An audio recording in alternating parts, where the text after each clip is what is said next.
मैं एक बाबा का नाम नहीं लूंगा लेकिन कोट करता हूं। उन्होंने कहा कि जो जो लोग मरे हैं वो मोक्ष चले गए।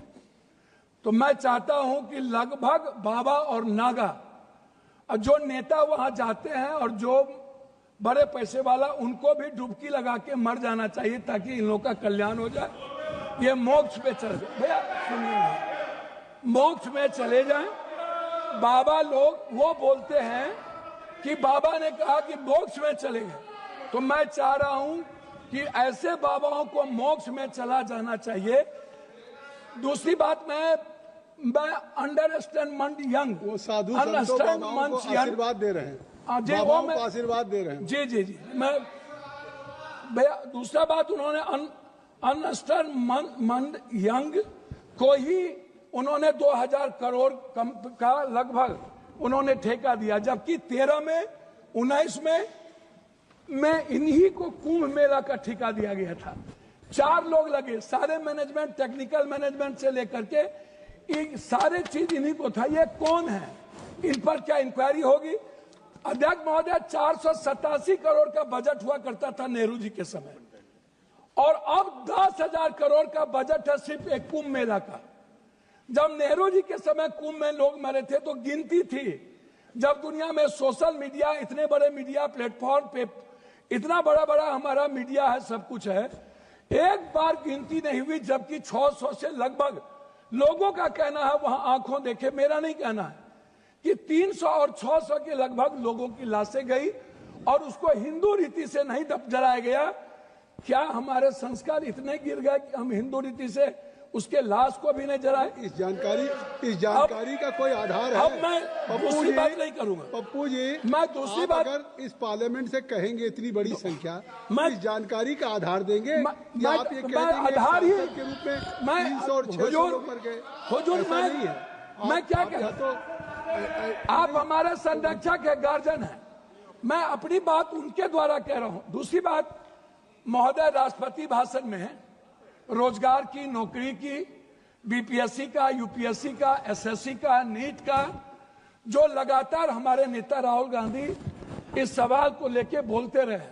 बीपीएससी में हमारे बिहार के बच्चों को मारा गया, लगातार धरना पे हैं, हम कोर्ट गए, लगभग पेपर क्वेश्चन लीक आउट होता है इस देश में। क्या कभी किसी पेपर, क्या कभी मिडिल क्लास या ओबीसी या ईबीसी का बेटा अब कभी नौकरी कर पाएगा? 3 बार प्रधानमंत्री रहते हुए आदरणीय प्रधानमंत्री जी के कार्यकाल में रेलवे की वैकेंसी नहीं निकली, बैंकिंग की वैकेंसी नहीं निकली, लगभग अग्निवीर हो गया। और इतना ही नहीं, नियोजित और संविदा की खेती होगी, परमानेंट नौकरी अब नहीं मिलेगा, नौकरी लगभग प्राइवेट की ओर चला गया। तो प्राइवेट में तो अध्यक्ष जी आरक्षण है नहीं, तो ओबीसी, ईबीसी, एसटी, एससी का बच्चा तो गया। आपने तो हमला कर दिया है आरक्षण पर, 67% आरक्षण नहीं देंगे। अब जाति जनगणना की बात बीजेपी के मुंह से शोभा नहीं देती। मैं कुछ और नहीं कहूंगा, मैं सिर्फ इतना कहूंगा बिहार के बारे में कि जब बिहार की चर्चा होती है, जब ये लोग करते हैं, अभी मैं आपको एक ऐसा चीज दूंगा अध्यक्ष महोदय, एड्रल इंडस्ट्रियल सॉल्यूशन कंपनी, ये निजी कंपनी में सहारा इंडिया भी आता था।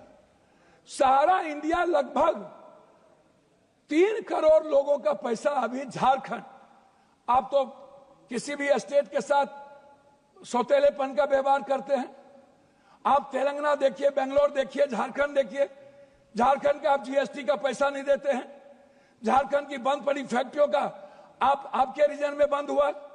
झारखंड में आप, झारखंड की इकोनॉमी की स्थिति क्या है, आप उस पर चर्चा नहीं करते हैं। आप बंगाल पे भी चर्चा नहीं करते हैं। बिहार की जीएसटी का पैसा नहीं मिलता है। तो जो लोग ये बात उठाते हैं, मेरा कहना क्या है अध्यक्ष महोदय, कि एजुकेशन पर कितना बजट आप देखेंगे, ये मेरे पास है महोदय, 2014 में 7.4, 2024 घट के हो गया 6.4, 19 में 2020-21 में 6.6 की गिरावट आ गई आर्थिक विकास दर में। महंगाई की स्थिति आप देख लीजिए सर, ये कहते हैं ना लगभग 84 से 86 करोड़ को आप कौन सा चावल दे रहे हैं आजादी के बाद? कौन सा? 84 करोड़ 5 लाख चावल पर यह देश पैदा हुआ है। हम 140 में 84 करोड़ जीडीपी की बात करने वाला है।